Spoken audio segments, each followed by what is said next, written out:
तो दोस्तों बहुत ही इंपॉर्टेंट इन्फॉर्मेशन लेकर आई हूँ आज आप लोगों के लिए। क्या होता है ना, जब हम किसी भी वीजा के लिए अप्लाई करते हैं तो आपको पता है कि बर्थ सर्टिफिकेट की जरूरत तो पड़ती ही पड़ती है। और इंडिया में आज भी बहुत से लोगों का बर्थ सर्टिफिकेट अवेलेबल ही नहीं होता।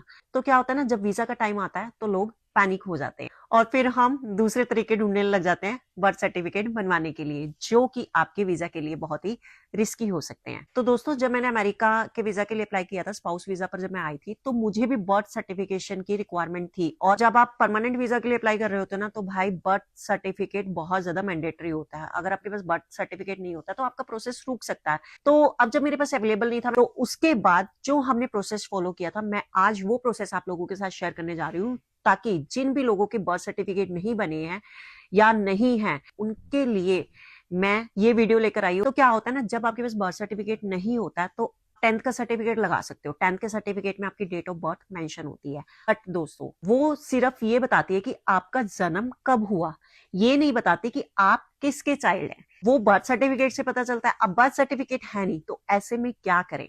तो जो मैंने काम किया था मैं आपको बताती हूँ, क्योंकि जो वीजा ऑफिसर्स है ना भाई, उनको प्रूफ चाहिए होता है ना।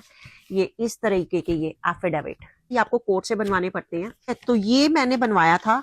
तो अगर आपके पेरेंट्स हैं, मदर फादर दोनों हैं, तो उनका एफिडेविट बनवा लो, बिल्कुल चल जाएगा। बर्थ सर्टिफिकेट अगर नहीं है, लेकिन जैसे मेरे फादर नहीं थे, एक्सपायर हो गए थे, तो मेरी मदर का एफिडेविट लगा था, प्लस मेरी नानी का लगा था साथ में। क्योंकि ऐसा कुछ था कि मैटरनल साइड से जो आपका एफिडेविट बनेगा वो ज्यादा स्ट्रोंग होगा कंपैरेटिवली टू पैटर्नल। तो हम लोगों ने फिर अपनी मदर की साइड की जो फैमिली थी वहीं से बनवाया था। हाँ, मामा मामा का भी आप बनवा सकते हो अगर आपके नाना नानी नहीं है, लेकिन वो उस टाइम पर, मतलब जब आपकी मदर की मैरिज हुई हो तो बड़े हो। एक्चुअली मेरे मामा वगैरह या मासिया वगैरह सब छोटी थी मेरी मदर से, तो हम उनका एफिडेविट नहीं लगवा सकते थे, है ना। 18 साल से कम के थे, तो उनका अगर मैं बनवाती तो वो वैलिड नहीं माना जाता।